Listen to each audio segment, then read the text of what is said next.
Apa saja sih dampak buruk ketika rumah kamu kelebihan energi negatif?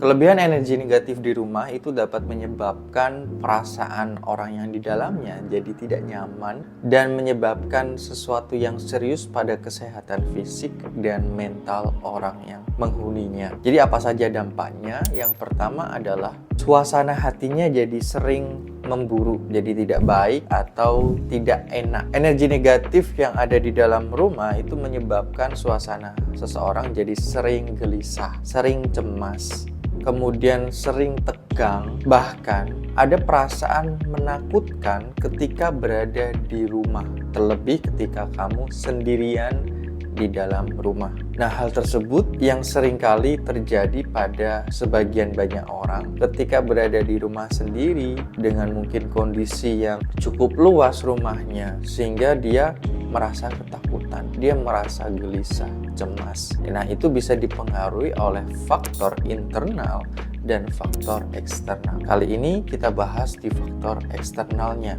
Artinya kita perlu memahami bahwa kita hidup berdampingan dengan entitas. Entitas itu menggambarkan sesuatu hal yang tidak memiliki wujud secara fisik ataupun non-fisik. Ya, istilahnya demit, setan, dan kawan-kawannya. Entitas yang cukup banyak di suatu tempat itu membuat energi kita jadi bertabrakan atau bergesekan, sehingga menimbulkan perasaan-perasaan yang kurang nyaman di dalamnya.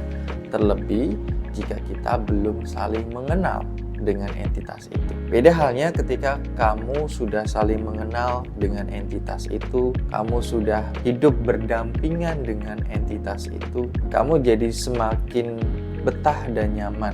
Kamu juga jadi tidak semena-mena atau seenaknya saja tinggal di rumah tersebut.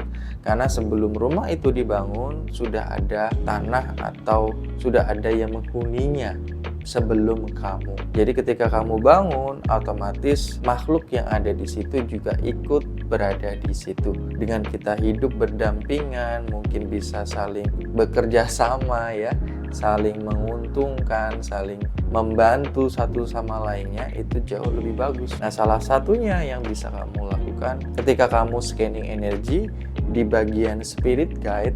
Nah, di situ dijelaskan untuk kita bisa memberikan sesaji yang berfungsi sebagai rasa syukur kita kepada semua makhluk, dan dengan sesaji itu kita juga membantu mereka agar bisa makan dengan baik, bisa hidup dengan baik. Kamu bisa melihat sendiri, kayak contohnya di kota Bali ya. Di situ banyak teman-teman kita, sahabat kita yang menaruh banyak sesaji, memberikan banyak sesaji. Artinya dari leluhur itulah kita bisa mendapatkan keberkahan, mendapatkan blessing. Ketika kita bisa membantu mereka, maka kita juga akan dibantu oleh mereka yang di atas. Atau istilahnya gini, ketika kita membantu sahabat kita atau saudara kita yang berada di alam bawah atau di alam yang lain, entitas istilahnya, kita akan dibantu juga oleh saudara-saudara kita yang bisa disebut sebagai malaikat, para dewa-dewi yang sudah terlahir di alam atas. Sehingga hubungan simbiosis itu akan begitu terus. Ketika kita membantu, ya akan dibantu. Tapi ketika kita tidak membantu atau kita acuh tak acuh, hanya mementingkan diri sendiri, ya maka tidak akan berdampak apapun, tidak akan mengalami hal yang signifikan dalam kehidupannya. Hokinya jadi tidak ada. Itu yang terjadi. Kemudian yang kedua, konflik interpersonal. Kelebihan energi negatif seringkali membuat konflik antara keluarga, kakak adik, orang tua, anak, saudara yang tinggal di situ. Biasanya sering cekcok, sering mengadu domba, saling menghasut dan lain sebagainya. Nah, konflik itu tidak akan berakhir ketika energi di rumah itu juga tidak dinetralisir, tidak dibenahi. Karena biasanya emosi-emosi yang kita rasakan itu bukanlah punya kita. Bisa jadi itu punya tempat tersebut atau punya si entitas itu. Sehingga kita terpengaruh oleh hal tersebut, kita merasa bahwa itu emosi punya kita. Emosi jengkel, emosi nggak nyaman, emosi gelisah, dan lain sebagainya. Seringkali kita menganggap itu emosi punya kita, padahal tidak 100% seperti itu. Bisa jadi memang itu punya kita, dan bisa jadi juga itu bukan punya kita. Untuk tahunya seperti apa, dengan cara kita menggali ke dalam diri atau bertanya ke dalam diri. Biasanya akan ada jawaban, apakah ini punya kita atau itu bukan punya kita, atau percikan dari yang di luar sehingga itu masuk. Seperti ketika aku menangani klien-klienku, di mana H-1 atau pada saat hari H, aku sudah merasakan apa yang terjadi pada klienku itu. Contoh misalnya, ketika waktu itu aku merasakan rasa pusing sekali di kepalaku, dan tahu-taunya ketika aku ketemu, kita ngobrol, dan memang benar ternyata dia tuh orang yang overthinking sekali. Saking overthinkingnya itu hal-hal yang kecil, yang simple itu dipikirinya sampai rumit. Jadi wajar ketika saat itu aku merasakan sakit di kepalaku. Dan pernah juga ketika itu tiba-tiba tenggorokanku itu jadi hilang suaranya. Padahal makanan juga dijaga, minuman dan lain sebagainya juga terjaga, oksigen juga terjaga. Tapi bisa-bisanya pada saat hari H, bahkan sebelum hari H itu tanda-tandanya sudah ada. Artinya di situ suaranya udah mulai hilang, tenggorokannya juga mulai sakit. Tapi anehnya ketika orang sakit tenggorokan harusnya sakit kepala. Karena kepala sama leher itu kan saling terhubung. Jadi leher itu jembatan, kepala ini adalah mahkotanya. Ketika lehernya sakit, biasanya kepalanya juga ikut sakit. Tapi lucunya adalah saat itu kepalaku nggak sakit, badanku sehat, kepalaku juga tidak sakit sama sekali. Hanya suaraku hilang begitu saja. Tidak ada suaranya, tidak bisa mengucapkan terlalu kenceng, karena ketika aku berusaha mengucapkan sesuatu jadi batuk. Nah, hal-hal seperti itu yang biasanya terjadi.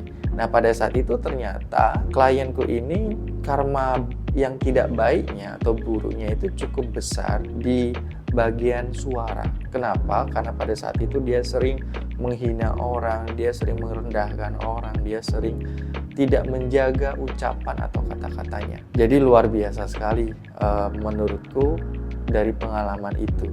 Dari situ aku banyak belajar bahwa ternyata memang ketika kita itu merasakan sesuatu atau punya emosi tertentu, bisa jadi itu bukan punya kita.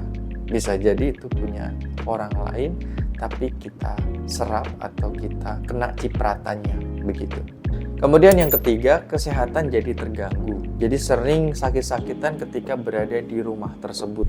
Hal ini disebabkan juga karena stres yang berlebih, kecemasan, dan gangguan pada tidur. Hal tersebut membuat sistem kekebalan tubuhnya menurun, sehingga secara fisiknya jadi mudah untuk sakit. Selanjutnya yang keempat adalah ketidaknyamanan. Jadi nggak betah ketika berada di rumah. Pengennya itu pergi kemana. Kalau di rumah tuh rasanya tuh tidak nyaman, gelisah, cemas, rezeki juga mungkin seret. Nah, itu ketika kelebihan energi negatif di rumah kamu. Dan selanjutnya adalah kualitas rezeki jadi semakin menurun. Ketika kamu tidak sinkron energinya dengan tempat yang kamu tinggali, itu membuat hoki kamu, rezeki kamu jadi menurun. Yang tadinya mungkin kamu berada di rumah sebelumnya itu hokinya lancar, bagus.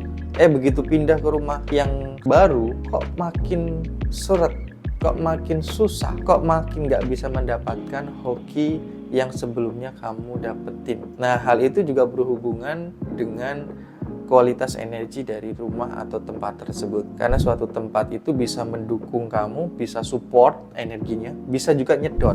Nah, biasanya ketika energi negatifnya terlalu banyak dan kadar hokimu, rezekimu jadi menurun, itu karena tempat tersebut nyedot atau menarik energimu. Sehingga kamu mudah kelelahan, jadi rezekinya seret, hokinya jadi mampet. Jadi sangat berbeda sekali dengan suatu tempat yang dia justru mensupport energimu. Nah, mungkin itu saja yang bisa aku jelaskan, aku sampaikan. Semoga bisa dipahami dengan baik. Dan kalau kamu ingin mempelajari lebih detail tentang hal ini, kebetulan aku buka private coaching. Kamu bisa klik link yang ada di deskripsi. Di situ aku jelaskan juga apa saja private coaching itu. Dan kalau kamu tertarik, kamu bisa langsung masuk ke WhatsApp. Nanti aku balas WhatsApp kamu di situ. Sampai ketemu lagi di video selanjutnya.